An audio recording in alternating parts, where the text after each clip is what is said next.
Hi, I'm Jennifer from craftsanity.com, and today I'm going to show you how to make a squid scarf. Now, those of you who play Splatoon or have kids that play Splatoon, you may have gotten a request for something Splatoon related, and that was my daughter Abby's Halloween request that she have a Splatoon, like this is technically the hair that the characters have on that game. And this is, for those who don't know, this is a game where paint is splattered and you're on a team and you're trying to cover the course with as much of your own color as possible. There's some other stuff that goes on in the game too, but I'm not very good at it, so I'm not going to try to explain all that.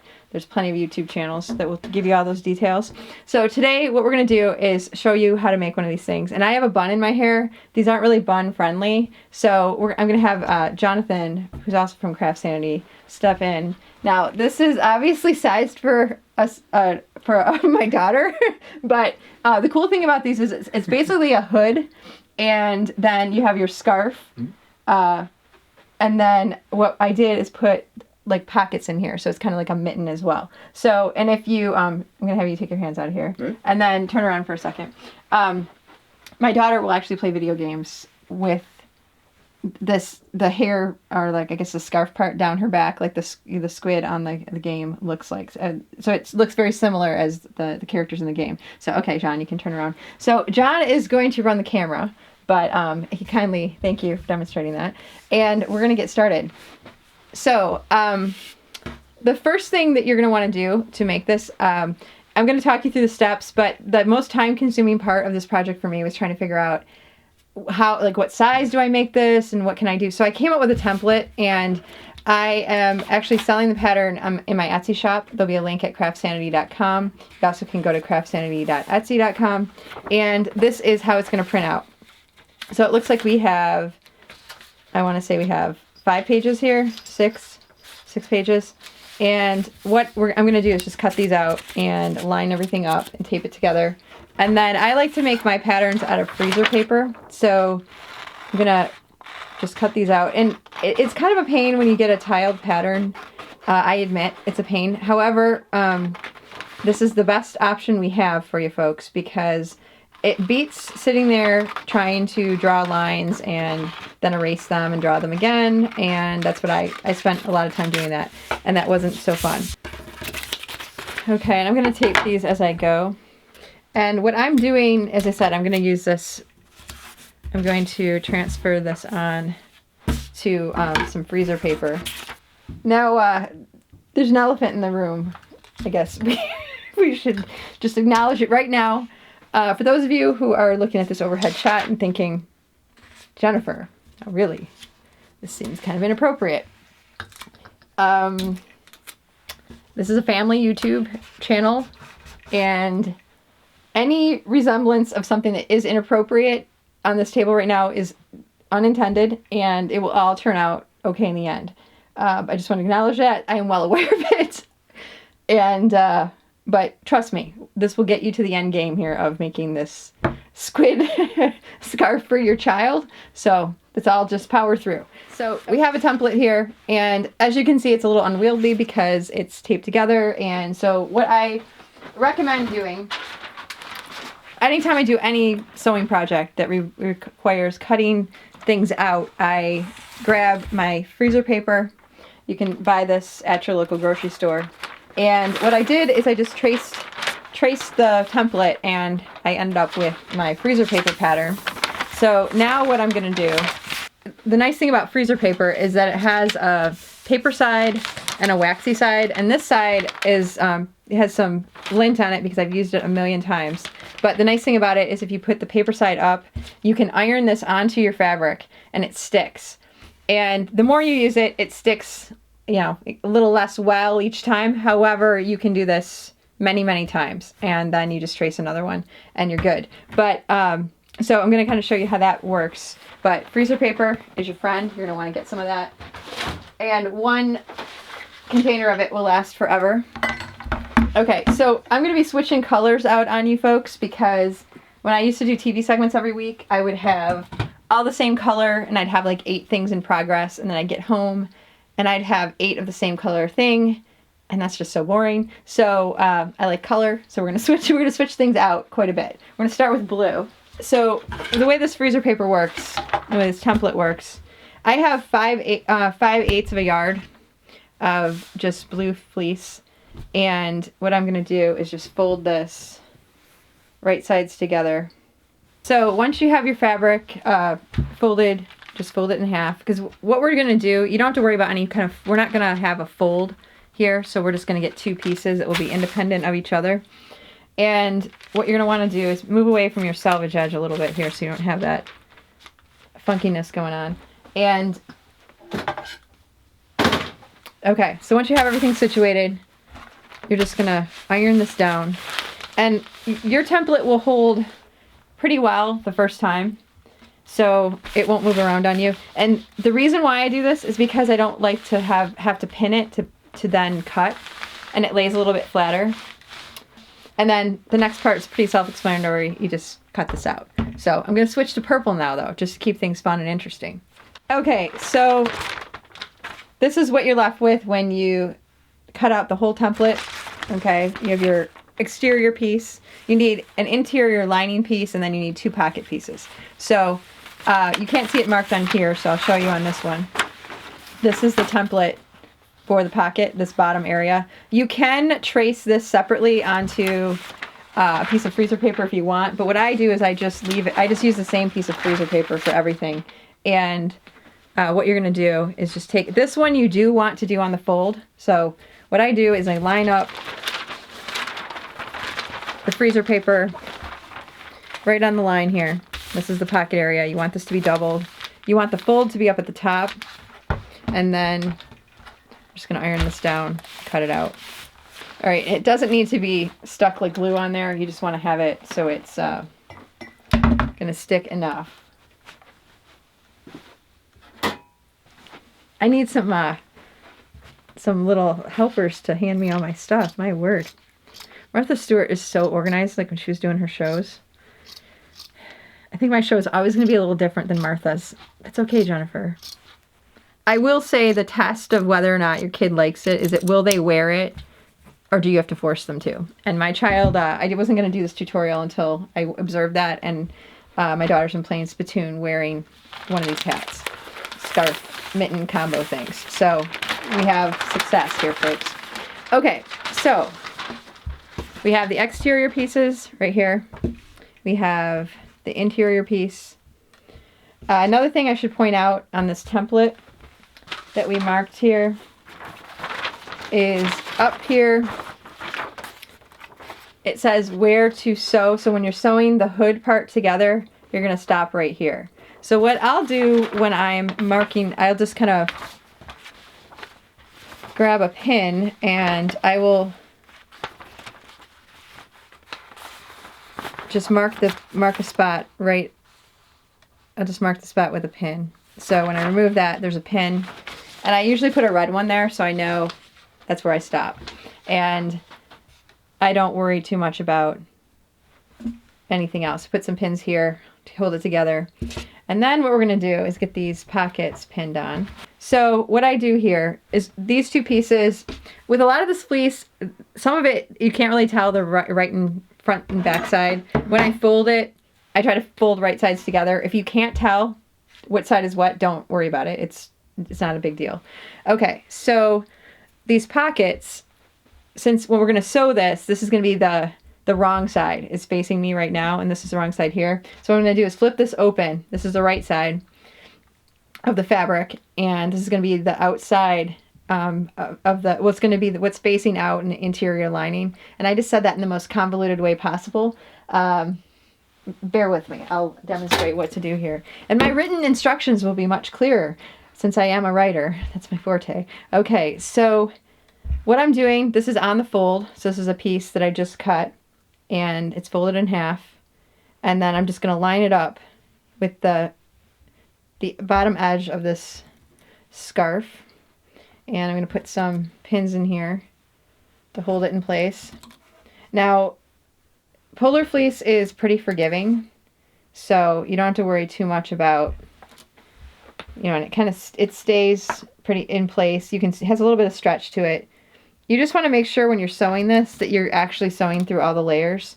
And you also want to make sure you're putting these items on the pockets and the little dots on the right side. The first one I made, I was cruising along, listening to music, and realized I'd sewn the dots on one of the sides to the inside of the scarf. And I was so mad because I had to take all of them out. There were 8. I had to seam rip them all and do it again. And it was, I think I discovered that at 1 o'clock in the morning. Oh, I was not happy. But I wanted to have the project done before I went to bed. So, again, I'm just pinning this down. Okay, so now that we have the pins in, we're going to just sew around here, stop at our stop sign pin right here, the red one, and then we're going to come on down on each end here, and we're going to sew around the edge of the pocket. So this will be open, left open here on the fold. What we're also going to do, the thing you need to do on the exterior piece, we're going to, before we do any sewing, we can do all the sewing at once. We need to mark this one, and I'm going to use this piece to mark this one. So we make sure that we stop sewing in the same spot on both of those, okay? And then, okay, so now that we have the hood pinned, we are going to move on to the polka dots. And I use a die cut machine to cut these. The pattern does include a template to cut them just freehand with the scissors, and that's fine. Whatever works for you. I like using the die cut machine because it's really fast. It can cut through 4 layers at a time, and I don't think I could very accurately do that with just a scissors. So what I'm going to do is, and this is probably the most valuable Sizzix die that I have. The circles, it was $14.99 at Joann's, and I've used this one so many times. I absolutely love the circles, and money well spent. Okay, so what I'm just taking craft felt and I'm folding it into quarters here. And I cut fabric on this all the time. I cut regular cotton fabric. I've done quilting projects with this. I have not gone out and bought a really expensive die cut machine that's marketed for quilting, because I found that pretty early on I discovered that I could cut fabric on this. But this is a really fast way to make these circles if you're going to make a bunch of these. Okay, so for this next part, I've been putting about 7 or 8 circles on each.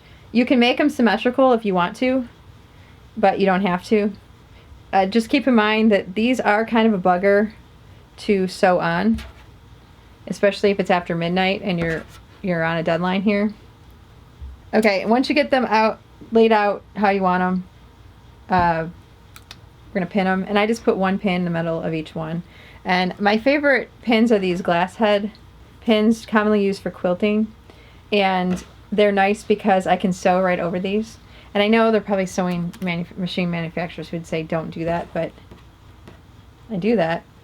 Another thing about these, though, you want to make sure that I try to be at least a 1/2 inch to 3/4 of an inch in from the edge of the fabric, because that way you're not going to lose one of the circles while you're sewing around the border. So just keep that in mind. Alright, so I'm going to sew the lining and the pockets onto the lining, and then we're going to move on to the dots. And then I'm going to swap out for a yellow one, and we'll take it across the finish line. Alright, so let's get going.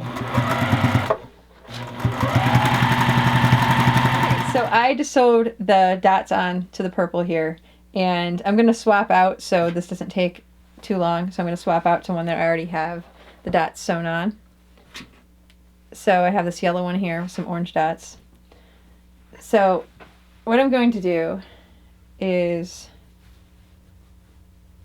turn this one right side out, and I'm going to leave this lining one so the outside of the lining is facing out. So the right sides are together.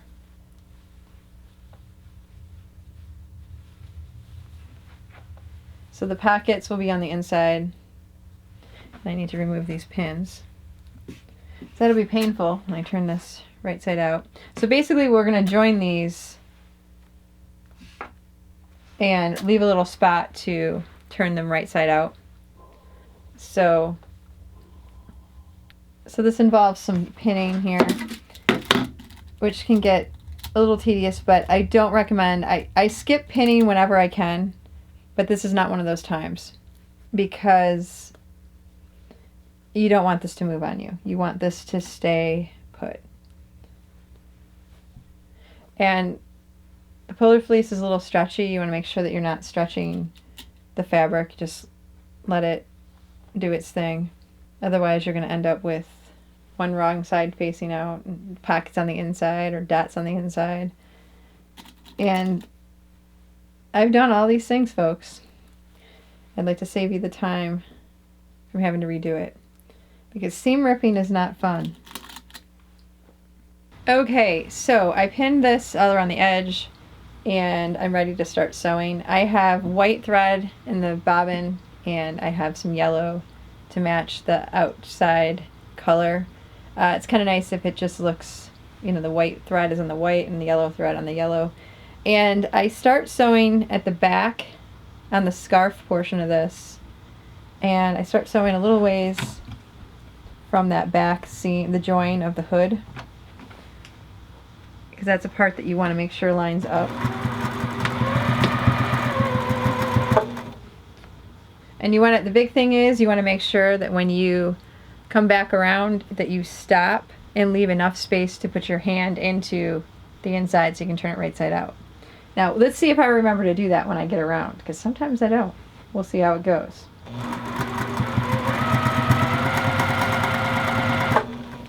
Okay, so what I did is I left a spot right here.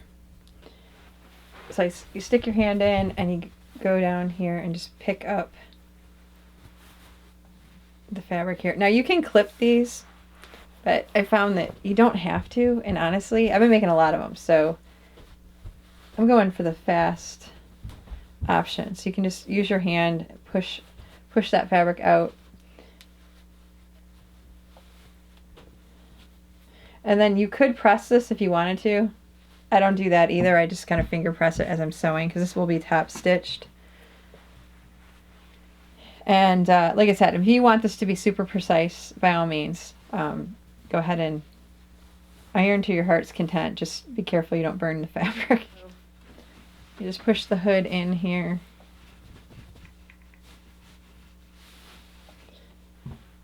Now you could wear it like this, but I think it lays a little bit nicer when you have it. So I just worked this seam,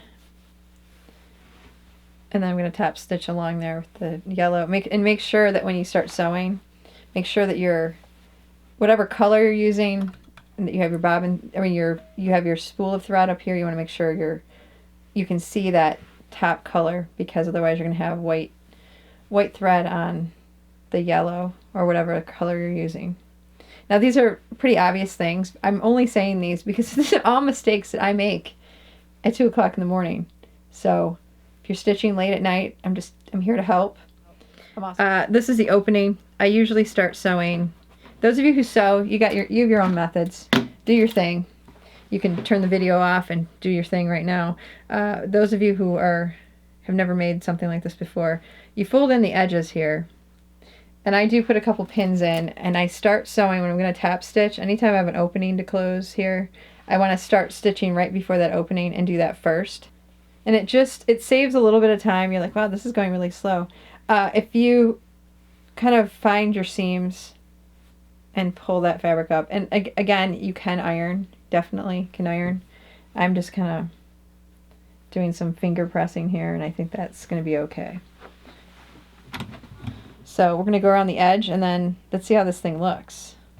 We'll have one more for John to wear around town. A yellow and orange one now.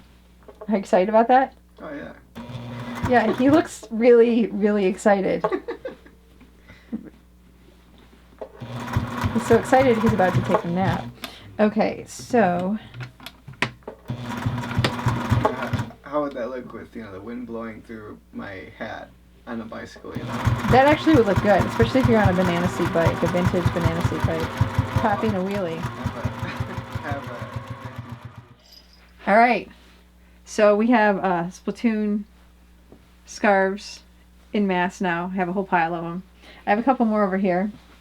These I haven't sewn around the edge yet for these, but I have turquoise. This one I think is going to be mine. We'll see though. I don't know if some might not be as cool if all the moms start wearing them, so I might have to just let my kids have this as their own. They're going to be thrilled to see that I'm on YouTube looking like this. I hope that this was informative. I'm a little sleep deprived, suffering from a bit of a craft hangover right now, and I'm looking forward to getting some sleep.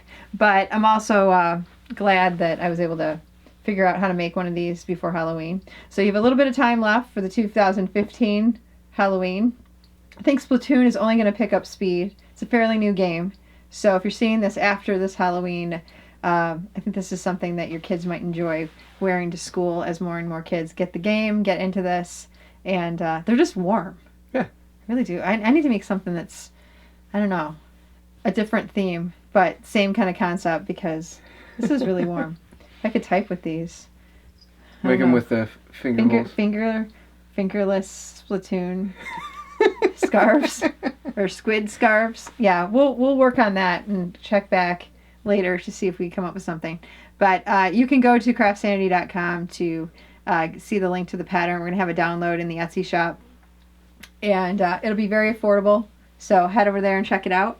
And if you have questions, you can post them below.